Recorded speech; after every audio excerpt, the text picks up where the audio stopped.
நமக்கெல்லாம் தெரிந்தது தோபர யுகத்திலே கிருஷ்ணர் வாழும் போது அவருடைய நண்பர் மிக வறுமையிலே இருப்பார். அவருடைய பெயர் குஷேலன். ஆனால் ராமாயண காலத்திலும் ஒரு குஷேலன் இருக்கிறார். அது உங்களுக்கு தெரியுமா? ராமன் இளமை பருவத்திலே குருகுல கல்விக்கு சென்று பயின்று கொண்டிருக்கிறார். அந்த குருகுல கல்வியிலே அனந்தன் என்ற ஒரு நண்பன் ராமனோடு குருகுல கல்வியில் படிக்கிறார். ராமனுக்கு தேவையான பணிவிடைகளை செய்வதும், அவருக்கு உணவு பரிமாறுவதும், வேள்விக்கு தேவையான வித்துக்களை வனத்திற்கு சென்று எடுத்து வருவதும் என்று பல்வேறு விதமாக உதவி செய்து கொண்டிருந்தார். ராமன் மீது அவ்வளவு பிரியம். ராமனும் பதிலுக்கு தன் நண்பன் மீது அதிகப்படியான அன்பையும் காதலையும் வைத்திருந்தார். ஒரு நாள் யாகத்திற்கு தேவையான சமைத்துக்களை எடுத்து வருவதற்காக இந்த அனந்தன் வனத்திற்கு சென்று விட்டார். அந்த சமயத்திலே ராமன் தன்னுடைய குருகுல கல்வியை முடித்து கொண்டு தன்னுடைய நாட்டிற்கு திரும்பி விட்டார். இது தெரியாத அனந்தன் மீண்டும் குருகுலத்திற்கு சென்று அங்கு தன்னுடைய பிரிய நண்பன் ராமன் இல்லையே என்று துயர் கொண்டான். அப்போதே அந்த குருகுலத்திலிருந்து வெளிவந்து தன்னுடைய நண்பனை தேடி அயோத்திக்கு சென்றார். இந்த அனந்தன் அயோத்திக்கு சென்ற அந்த சமயத்திலே ராமனை தன் வேள்வியை காக்க விஸ்வாமித்திரர் அழைத்து சென்று விட்டார். கூடவே லக்ஷ்மணனையும்.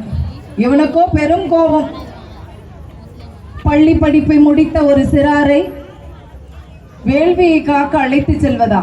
என்ன இந்த முனிவர் என்று முனிவர் மேலும் தன்னுடைய சிறு பசர் சின்ன குழந்தைகளை, தன்னுடைய மகன்களை இப்படி அனுப்பி வைத்து விட்டாரே இந்த தசரதர், பெற்ற பிள்ளைகள் மீது அக்கறை இல்லாதவர் என்று அவர் தந்தையும் திட்டினார். எங்கே சென்றார் என்று ராமன் இந்த கானகத்திற்கு சென்றிருப்பாரோ என்று கண்ணுக்கு தென்படும் கானகத்திற்கெல்லாம் சென்று தேடி தேடி பார்த்தார். எங்கும் ராமனை பார்க்க முடியவில்லை. அனுதினமும் ராமனை பற்றிய எண்ணம். ராமன் இப்போது என்ன செய்வார்? யார் அவருக்கு அன்னம் படைப்பார்? யார் அவருக்கு தேவையான உதவிகளை செய்வார் என்று ராமனை நினைத்து கொண்டே அடர்ந்த ஒரு காட்டுக்குள் சென்று அங்கே மாட்டிக்கொண்டார். அங்கிருந்து வெளியே வருவது எப்படி என்ற வழி அவருக்கு தெரியவில்லை. அங்கே ஒரு இடத்தில் அமர்ந்து ராமா ராமா ராமா என்று ராமநாமத்தை சொல்லிக்கொண்டே அமர்ந்தால் வருடங்கள் பல ஓடியது. அவர் மேல் புதர்கள் மண்டியது, புற்றுகள் எல்லாம் உண்டாயிற்று. இதற்கிடையிலே ராமன் சீதையை மணந்து கானகம் சென்று மீண்டும் பட்டாபிஷேகத்திற்கு வந்துவிட்டார்.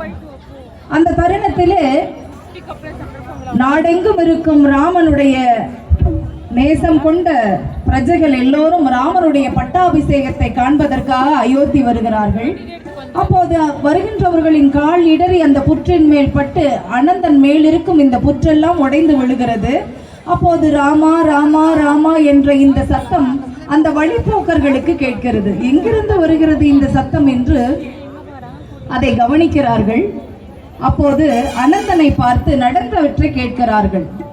இப்போது நாங்கள் ராமபிரானுடைய பட்டாபிஷேகத்திற்குத்தான் அயோத்திக்கு செல்கிறோம், வாருங்கள் உங்களையும் அழைத்து செல்கிறோம் என்று அனந்தனையும் அயோத்திக்கு அழைத்து செல்கிறார்கள். அனந்தனோ வயதாகிவிட்டது, உடல் மெலிந்து விட்டது, நரைத்து விட்டது. தான் வயோதிகம் அடைந்து விட்டோம், ஆண்டுகள் பல கடந்து விட்டோம் என்ற எந்த எண்ணமும் இல்லாமல் இப்போதும் குருகுல கல்வியில் பிரிந்த தன்னுடைய நண்பனை சந்திப்பதற்காக மிக ஆவலோடு அயோத்திக்கு சென்றார்.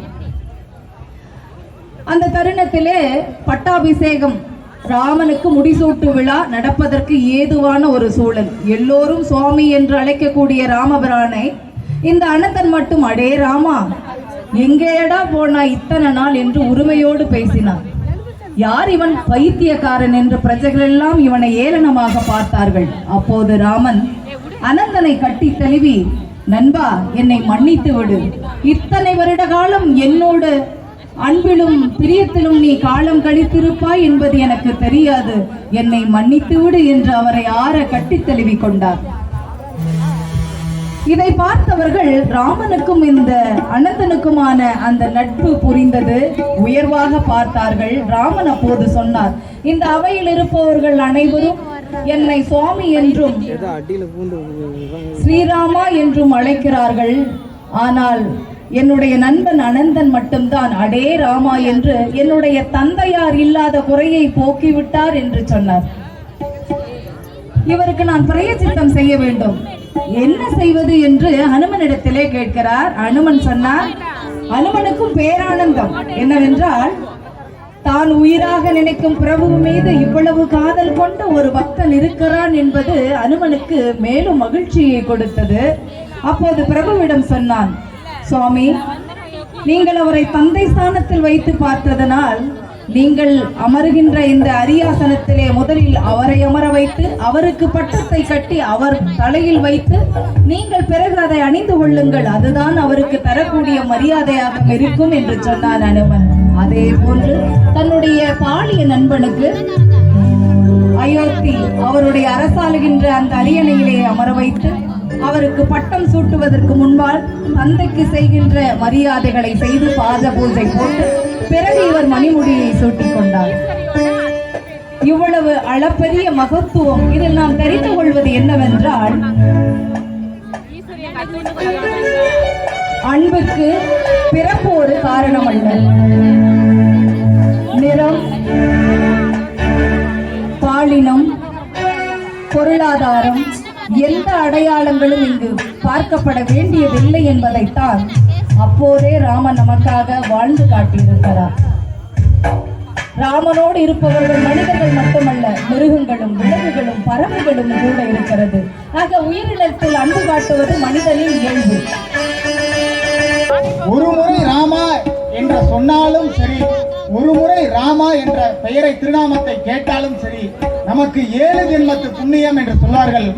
அதை போல அதற்கு உதாரணமாக இன்று நமக்கெல்லாம் ஒரு சிறந்த ஒரு ஆன்மீக கதையும் ஆன்மீக சொற்பொழிவும் வழங்கி ஒரு புண்ணியத்தை தந்த பெருமதிப்பிற்குரிய அருமை சகோதரி வைரமுத்து அவர்களால் மிகச்சிறந்த முறையிலே ஒரு மிகச்சிறந்த அவையிலேயே பாராட்டு பெற்ற ஒரு மிகச்சிறந்த பெண்மணி அருமை சகோதரி பூபதி பாலச்சந்திரன் அவர்களுக்கு இந்த நேரத்திலே நான் மனமார்ந்த பாராட்டுகளை தெரிவித்துக் கொள்ள ஆசைப்படுகிறேன்.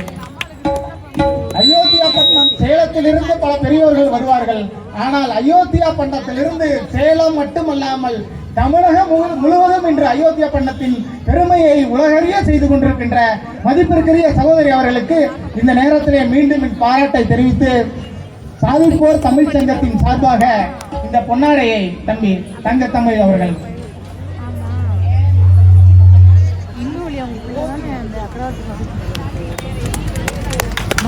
இன்னும்